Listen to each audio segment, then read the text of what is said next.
This ever happened to you? You scope in and see an opportunity to seize. Surely, the scrawny, sickly short stack spruced up in some serious seizure-inducing shirts should pose no significant snag for someone as splendid and skilled as you. You say before seriously shooting the stratosphere several times, only to see the scout speedrunning a slaughter of a sniper. And you type into the chat, "Skunt," with a $sign for the yes and a plus for the T. But why? When you get killed by a spy, you can shrug it off and think to yourself, my bad, next time I'll turn around. When you get killed by a sniper, you can shrug it off and think to yourself, he's long range, I'm mid range, he had the advantage. But when you get killed by a scout, you can't really shrug it off. You can only think to yourself, I just got outplayed and outskilled. But people on the internet hate having to admit fault, especially when the circumstances are heavily in their favor. Scout is a lightweight class. He can't take a lot of damage, but he sure as hell can avoid it, being the most mobile class with the fastest running speed and the ability to double jump, capable of dodging rockets, grenades, and bullets like a Tohu player on a cocaine high. And this is the main reason why people hate Scout so much.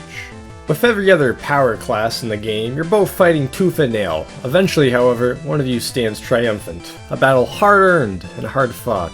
With Scout, however, you're not just trying to hit him, but you're also not trying to hit yourself in the head for missing constantly as he reenacts that one scene from The Matrix, only to get up real close and deal a good chunk of your health. This mobility also means Scout can very easily flank you, working his way around the map just to appear right behind you and hit you several times in the head with a fish before you can even react. Truly, the most heinous of crimes. He can be anywhere and everywhere, except where your crosshair's placed. This mobility also means that Scout is the best class for doing the most annoying thing in the game. I hope I didn't scare you with my face-to-face man-fighting. Ah! Running away. Very fitting that the son of a Frenchman is the best at running away. The ability to choose what fights you want to take is an extreme luxury in any video game, and Scout just so happens to excel at it. He's perfect for picking his fights and quick hit-and-run tactics. Gets in close, drops your medic, and gets out, especially with the sheer damage that the stock scattergun does. Do you know why they call it a meat shot? Because he just served you like a AAA steak with a side of goddamn scalloped potatoes. The scattergun hurts. Rocket launchers, miniguns, and even grenade launchers simply don't carry the same punch that the scattergun has. Is it due to its massive damage potential? The 6 shots? The fast reload? Scientists are still trying to determine why to this very day. The force of nature certainly hurts less, but makes Scout even more annoying to fight against, allowing him even more mobility while restricting yours with his knockback. And don't even get me started if you somehow get pushed off the map with this thing. Conversely, the soda popper does hurt. With his faster reload and firing rate, the knockback the Force of Nature had meant you pushed your target away and deal less damage. That issue isn't here with the Soda Popper. The Soda Popper also has the lovely ability to grant Scout an additional 5 jumps when activating the height meter.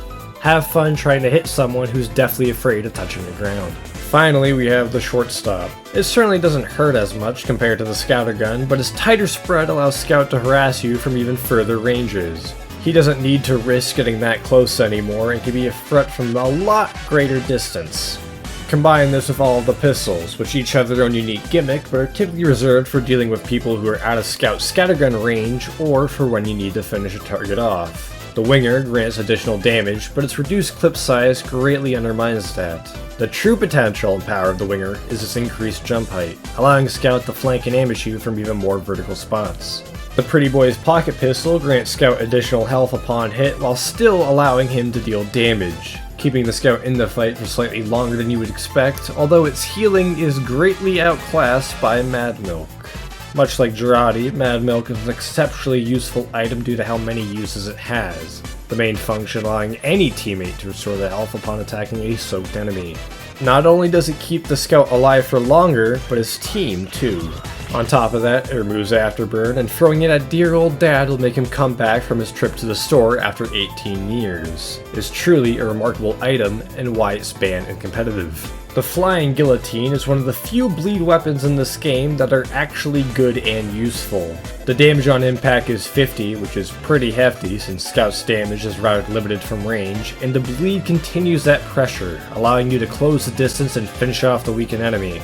It's rare you'll see the 40 total bleed damage ever come into full effect, but a long-range 90 damaging weapon for a class that has the speed to follow up the attack or leave you to bleed out is truly a threat. Bonk! It's not good, but it is annoying to play against. Seeing a bonk scout run across the battlefield is like being a parent and watching your kid make a stupid mistake. You're forced to chase after him and sort him out, usually through violence, only to see him repeat the same mistake a minute later and cause severe alcoholic problems for you.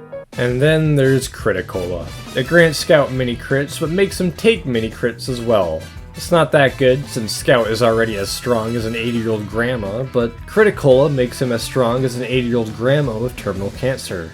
Unless paired with the shortstop, giving rise to one of the most notoriously infamous strategies in the game. 16 chip damage doesn't seem that bad at first, but it stacks pretty quickly, and there's nothing preventing the Scout from going even closer to get that damage up. You essentially turn Scout into a mini faster sniper. As for melee weapons, Scout not only has the most, but he seems to have the best as well. The Boston Basher and Atomizer further boost Scout's mobility, allowing for extra jumps in addition to allowing him to deal extra damage.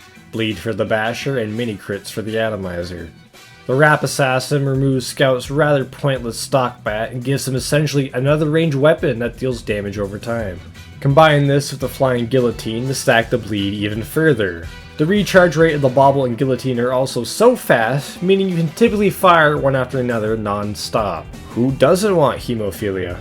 The Fan of War is an uncommon sight, but when properly used makes Scout damage even better. It could be considered overkill since even against bulkier classes like Heavy, Scout is capable of taking them out with a few good shots, but in the right hands with the good mobility, this weapon is scary. And then there's the Holy Mackerel.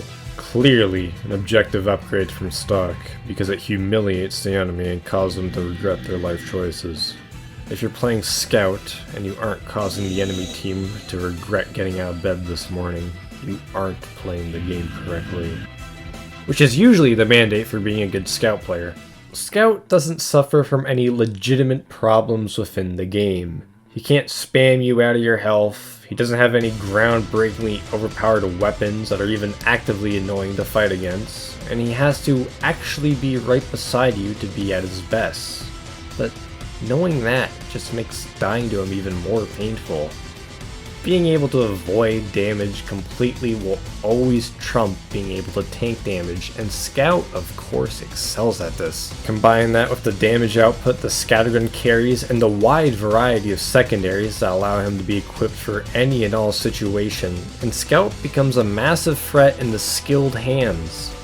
As I said at the start, people don't typically like being told that they're being outskilled by another person. That's typically the case when it comes to Scout.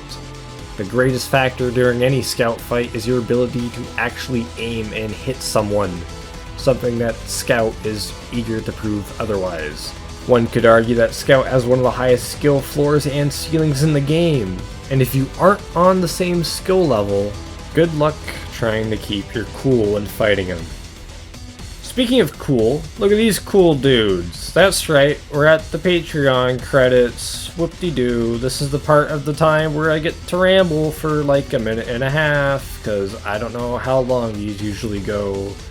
I want to clarify that I don't actually think that any class in this game or series is actually overpowered groundbreakingly. Certain classes have issues like Sniper and Pyro, but not to the point where I would say they're overpowered or even that I hate them.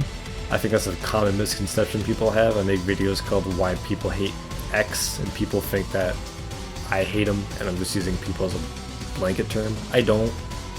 It would be kind of stupid to keep making videos about something that I hate actively.